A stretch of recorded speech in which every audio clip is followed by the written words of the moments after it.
kan ilmaa kan hafuura qulqulluu waaqa tokko ameen. Kiristoos du'aa ka'ee humna afaan goosaatiin seexanni hidhamee addaan bilisa ba'ee egaan kana booda nagaa fi gammachuun nuuf ta'e.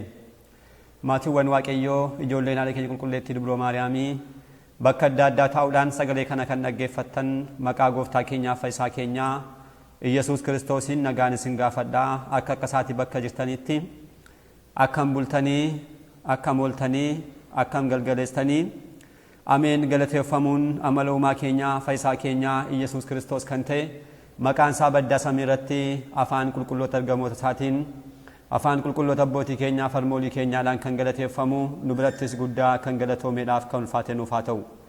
Deessuu gooftaa keenyaa haadhanduma keenyaa waa'ee cubbuu keenyaadhaaf mirgalma ishee dhaabbachuudhaan kan nuuf kadhattu qulqulleettii Dubroo Maariyaamii akkasumas qulqulloota ergamoota Waaqayyoo qulqulloota abbootii keenyaa farmoolii keenya hundumaaf akka kennaa isaaniitti galannii fi ulfinni guddaan isaaniif haa ta'u. Egaan barumsa keenyaa jireenya gaarii kiristaanummaa kan jedhuun barumsa keenya guyyaa irraa kan itti fufna kan ta'u. Yeroo darbee kutaa torbaffaa jalatti akkuma yaadattan hundeewwan jireenya gaarii kiristaanummaa kanneen jedhan eegallee achi jalaa kan jalqabaa jaalaladha barannee kan turre. Guyyaa har'aa immoo lammeeffaa kan ta'u gad of qabummaa kan barannudha kan ta'u. Egaan torbee darbee kan ilaalle jaalala jalatti kiristaanni kamiyyuu hundee isaa ta'uu kan ta'u jaalala qabaachuu akka qabu, jaalalaatiin alatti immoo wantoonni hundumtuu faayidaa kan hin qabne akka isaan ta'an ilaallee irraa jechuudha. Barumsi kunis mata dureen isaa maal ture? Hundeewwanidha. Jireenya kiristaanummaa keessatti hundeewwan warreen ta'an jechuudha. Warreen biraa akka barbaanne yoo qabaannes isaan kanaan alatti garuu faayidaa kan hin qabne jechuudha. Isaan kun hundee ta'uudhaan kan nu gargaaran waan ta'aniidhaaf kan barannu hundumaa hubannoodhaan amma danda'ame gara hojiitti jijjiiraa deemuun nurraatu eegamaa jechuudha. Guyyaa har'aa kan ilaallu gad of qabummaa kan jedhudha. Gad of qabummaa gaafa jennu isa dhugaadha. Gad of qabummaa dubbachuun baay'ee rakkisaadha. Qulqulloonni abboonni baay'ee dubbataniiru waa'ee gad of qabummaa dubbachuudhaaf nu rakkisa. Maaliif? Gad of qabummaan mataa isaayyuu dhala namaadhaaf kan dubbatamu waan tan taaneef jechuudha. Gad of qabummaan sirriitti kan dubbatamu eenyuufidha? Waaqayyo qofaafidha. Waaqayyoofidha. Maaliif? Gad of qabummaa kan mul'ise isa waan ta'eedhaaf jechuudha. Isadha kabaja waaqummaa isaa dhiisuudhaan. Isudha waaqummaa isaa samiirraa ta'u ergamoonni kan sagalateeffatan osoo ta'ee jiru garuu gad of qabummaatiin gara lafaatti bu'ee dallaa horii kan dhalate. Kana booda fayyina keenyaan jecha wanta baay'ee kan agarsiise Waaqayyo gooftaa keenyadha. Kanaaf gad of qabummaan kan dubbatamu gooftaa keenya Waaqayyo qofaadhaaf jechuudha. Garuu gara keenyatti gaafa finnu immoo mataa keenyaan gad of qabummaa kana hiikuudhaaf yoo yaallu qabxiiwwan muraasaa ilaaluu dandeenya. Kan jalqabaa gad of qabummaa jechuun dhala namaadhaaf yeroo hiikamu mataa ofii beekuu jechuudha. Namni tokko mataa isaa yoo beeke gad of qabaa jechuun ni danda'ama. Mataa ofii beekuu jechuun immoo maal jechuudha? Mataa isaatiin namni tokko waa tokko raawwachuu kan hin dandeenye ta'uusaa, dadhabaa ta'uusaa jechuudha. Lammaffaatti immoo biyyoodhaaf dhoqqee ta'uusaa. Guyyaa har'aa haala kanaatiin bareechee kan nu dhaabe Waaqayyo gooftaan keenya biyyoo dhoqqee irraatti nu kaasuusaa jechuudha. Kana hubachuu. Dabarrees immoo wantoota kana hundumaa yoo beekne mataa keenya sana keessatti gaafa of ilaallu mataa keenya haala kanaatiin yeroo of hubannu namni kana hubate gad of qabaa jedhama jechuudha.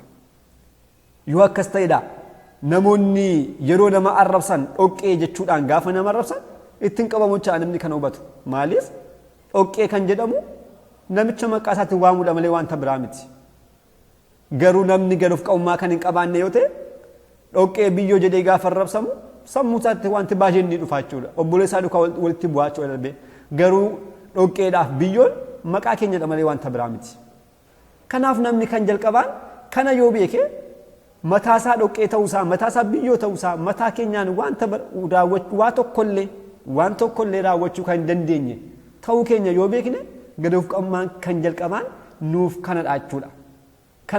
kanaafidha yoo kana hubannu maal taana wanti raawwatamu hundumtu hojiiwwan gaariin kan waaqayyo ta'uu isaanii beekne waaqayyoon galateeffachaa jechuudha jireenya keenya guutummaa mataa keenyas dabarsinee waaqayyotti laachuudhaan kan waaqayyo hojjetu hundumaa ilaallee gammachuudhaan galatoodhaan jiraachuu dandeenya jechuudha. Kanaaf hiikkaan gad of qabummaa dhala namaadhaaf gaafa dubbatamu kan jalqabaan mataa ofii beekuu jechuudha. Kan lammaffaan immoo hojiiwwan gaarii raawwachaa mataa ofii immoo akkamitti ilaalu akka garbicha faayidaa hin qabne tokkotti lakkaa'udha. Kunis dhala namaa gad of qabaa jechisuu danda'a. Waaqayyo barumsa kanaan barachaa akkuma ture jechuudha. Dhala namaa gaafa uumu uumama hundumaarraatu addatti kan taasise maal kenneeraaf dandeettii kenneeraaf dandeettii ittiin gaarii raawwachuu gaarummaan hundumtu kan waaqayyooti. Garuu waaqayyo immoo dandeettii ittiin wanta gaarii raawwannee isa fokkaannu sammuu namaa keessa kaa'eera. Kiristaanni tokko gaa dandeettii kana hundumaa fayyadamuudhaan kan waaqayyo isaaf laate kana gara hojiitti yeroo hiiku jechuun dandeettii kana fayyadamuudhaan wanta gaarii yeroo raawwatu maal jechuu kan danda'u jechuudha. Waaqayyotu raawwate kun kan koo miti kana kan raawwate waaqayyodha. Ani garbicha faayidaa hin qabnedha. Ana caalaa abaluun jira. Ana caalaa abaluutti kan raawwate jedhee namni haala kanaatiin kabaja dabarsee kan laatu gad of qabumaa jedhamuu danda'a. Gad of qabaa jechuu dandeenya nama akkasii. Qabxiiwwan amma kaasne kana kitaabni qulqulluun dhuguma bal'inaan ni dubbata. Gooftaan keenya maal jedheedha wangeela Yohaannis boqonnaa 15 lakkoofsa 5 yoo dubbisnu anaan alatti waa tokko raawwachuu hin dandeessan jechuudhaan dubbata.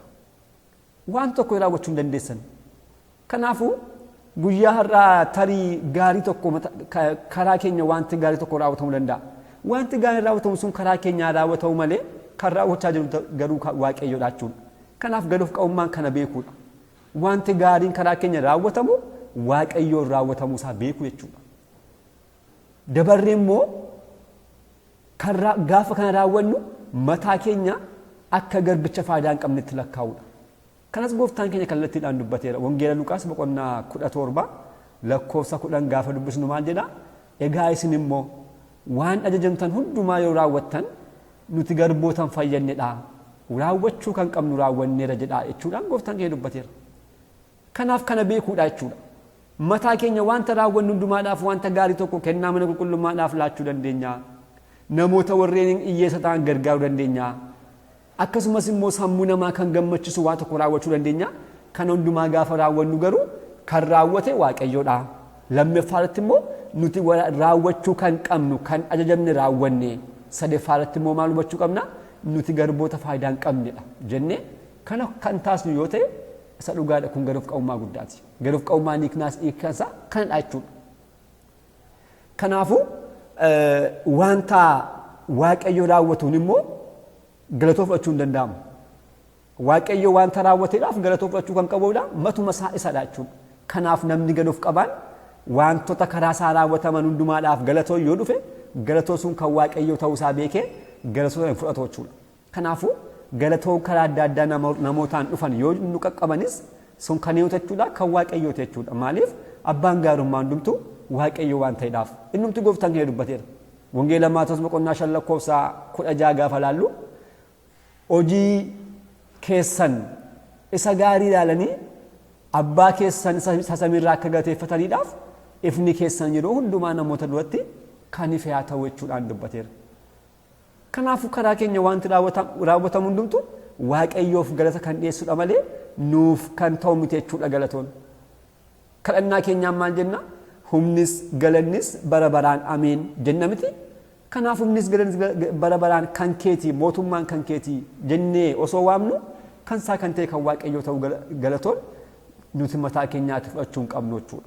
Kan hundumaa kan taasisnu yoo ta'e egaa hiikkaa gad of qabummaa kan lammaffaa raawwanneerraa yookiin immoo gad of qabaa taanira jennee ilaaluu dandeenya jechuudha. Namni kan hundumaa raawwatu gad of qabaa jechuu dandeenya jechuudha. Kan sadeffaaf kan xumuraan hiikkaan gad of qabummaa jennee kan ilaallu immoo wanti hundumtuu kan waaqayyoo ta'uusaa beekuudha.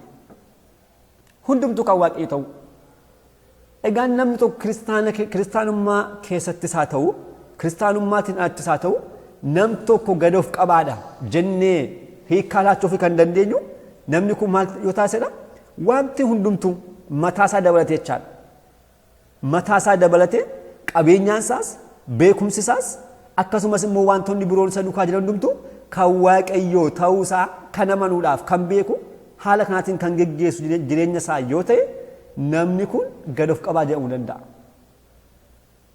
Sirriidhas mataan keenya dabalee jechaadha waaqayyo gooftaan keenya maalummaa keenya nuti mataa keenyaan xureessine miti addaam abbaan keenyaa fi Hewaanaati keenya qulqullummaa waaqayyo nuuf laatee cubbuu raawwachuudhaan kennaan sun nurraa fudhatameera. Kennaa kana garuu deebisee mana qulqullummaa isaa taasisuudhaan waaqayyo abbaan keenya ofuma isaa kan qulqulleesse waan ta'eedhaaf maalummaa keenya waaqayyo biteera jechuudha.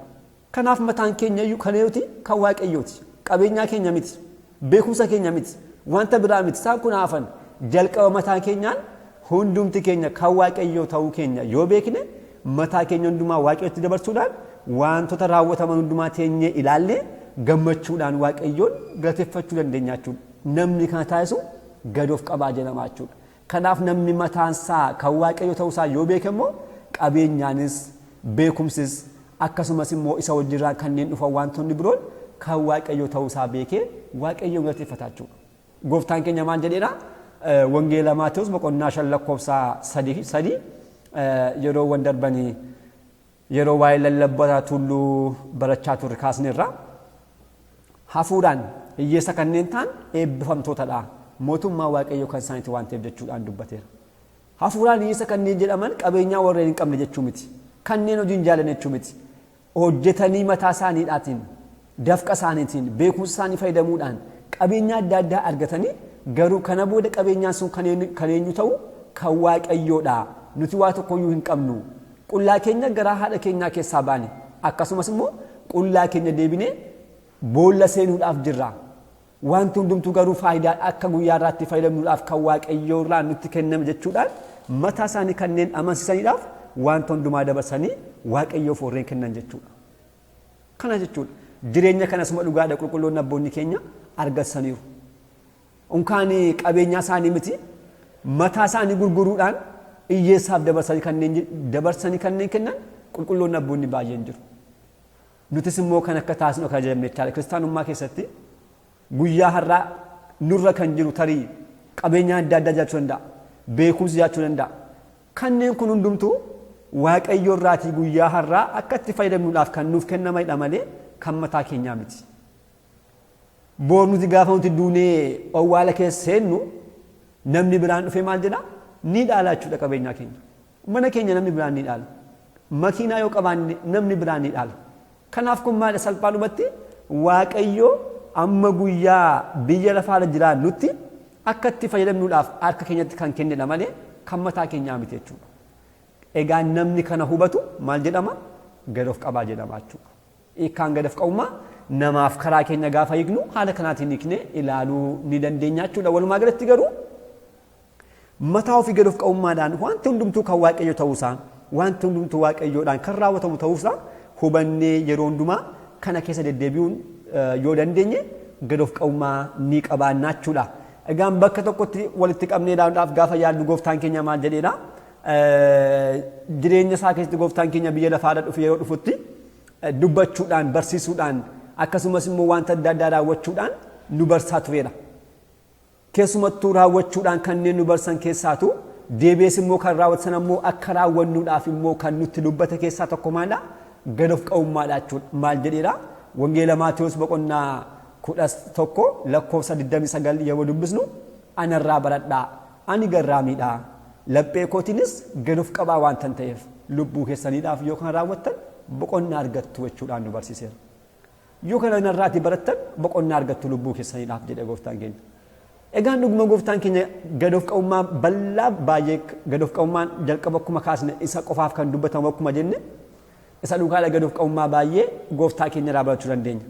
Dhalachuunsaa, dallaa horii keessa ciisuunsaa, carqiidhaan maramuunsaa, haadholiin baay'een mana mootummaa keessa kanneen jiran osoo jiranii kabaja kanneen qaban baay'een osoo jiranii iyyeettii kan taate dubroo maadaamirraa dhalachuunsaa, darbee heerosiin dhiisee baqachuunsaa, darbee immoo miila duukaa boota dhiquunsaa, warreen cubbamoo jirraan taa'uudhaan akka cubbamootaatti lakkaa'amuunsa kanneen kun hundumtuu gad of qabummaa gooftaa keenyaa kan agarsiisanidha. Kanaafuu maa keenyarraa kan barannu kanadha jechuudha.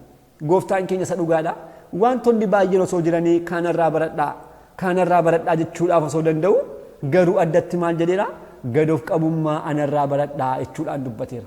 Maaliifidha jennee gaafa kitaaba qulqulluu gaafa laallu isa dhugaadha gad of qabummaan kennaawwan warreen hundumaadhaaf harmee wanta taateefidha. Gad of qabummaan warreen kaan hundumaa of keessatti hamattee wanta qabattuufidha. Gad of qabummaan akka kirrii kuntaalaa midhaaniin guutanii kirriidhaan hidhaniidha.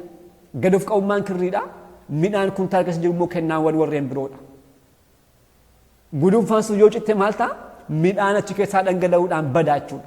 Akkuma kanaa gad of qabummaan jireenya kiristaanummaa keessa hin jiru yoo ta'e kennaawwan warreen biroo kennaman hundumtuu diiyaabiloosiin nurraa fudhatamu jechuudha. Kana booda wuddaasee kan tuudhaaf mataa keenya saaxillaa jechuudha. Kanaaf gooftaan keenya gad of qabummaan irraa baradhaa kan jedhe gad of qabummaan haadha kennaawwan hundumaa gudunfituu kennaawwan hundumaa ta'uu ishee nu barsiisuudhaaf jechaadha gooftaan keenya kan akkas jedhe. Eebbifamoo Abuune Shinoodaa waa'ee gad of qabummaa isa dhugaadha barreeffama baay'ee bareedaa kan barreessan ni qabu. Bal'inaan barreeffamni sun afaan Oromootti hiikamee kan warreen waasaappiidhaan dhaggeeffattan barreeffama isaa nan ergaa yuutuubii irras ni jira darbees teelegiraamii irras barreeffamaan ni jira achirraa ilaaluu dandeessu. Lammaffaadhaaf nan erga karaa waasaappii koreewwan jirtan obbolaawwan hundumaadhaaf garee hundumaatti dabarsa.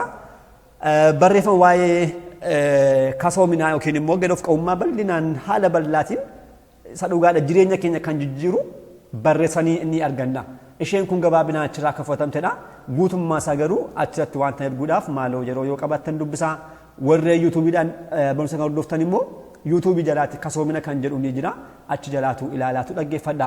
Maal jedhu waaqayyo kennaa adda addaa siif kenneera yoo ta'e kasoominas gad of qabummaas dabalee akkasiif kennuudhaaf gaafadhu. Gad of qabinsa yookiin immoo kasoominni yoo siif hin kennine ta'e kennaa kee waliin jiraachaa akka jirtu beekte kasoominni yoo siif kenname kennaa kee wajjin jiraachaa akka jirtu beekte mataa kee ololof qabuurraa of qusattee jiraatta. Kennaan kee keessumattuu kennaa qulqullootaaf kenname isaanis immoo sirnaan kan itti fayyadaman waliin yeroo madaalamu waan tokkoyyuu akka hin taane hubatta. Haala wal fakkaatuun waaqayyoo kennaa guddaa yoo siif kenne kasoominas immoo yookiin gad of qabummaas immoo waliin akkasiif kennuudhaaf gaafadhu. Kan kanaan achi immoo kennicha akkasirraa fudhatuudhaaf kadhachuutu sira jira. Kasoomina malee yookiin gad of qabummaa malee kennaan hafuuraa si waliin kan turuyyuu hin jiru. Sirriimatti bittaa diiyaabiloosatti kuftachuudhaan dubbataniiru. Eebbisaa inni irraa bulu kanaafuu kasoominni amma kanaatti jechuudha. Kennaawwan hundumaa of jalatti haammattee kan qabattudha jechuudha.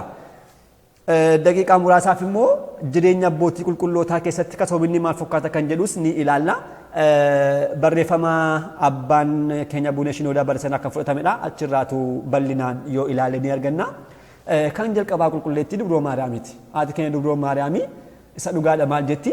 Wangeela Luqaas boqonnaa 1 lakkoofsa 48 hanga 49 yommuu dubbisnu salphina garbittii isaa argeera hoo kunoo kana booda dha'uun hundumtuu qulqulleetti naan jedhu inni hojii guddaa naaf raawwateera. Maqaan isaas qulqulluudha jechuudhaan salphina garbittii isaa argeera jechuudhaan haadha waaqayyoo taate osoo jirtu ni deessaa jedhee qulqulluun ergamaan Gabri'eelii haadha waaqayyoo taate jedhee toonni itti himu salphina garbittii isaa argeera jechuudhaan gad of qabummaadhaan haala kanaan dubbatte jechuudha.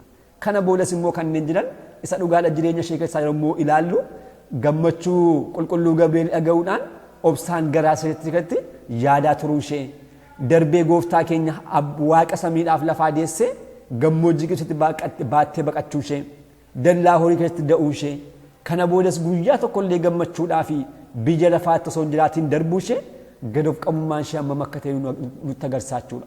Dhuguma qulqulleettiin Dubroo Maariyaamii haadha gad of qabummaa mataa gad of qabummaa qulqullootaa kan taatedha jechuudha.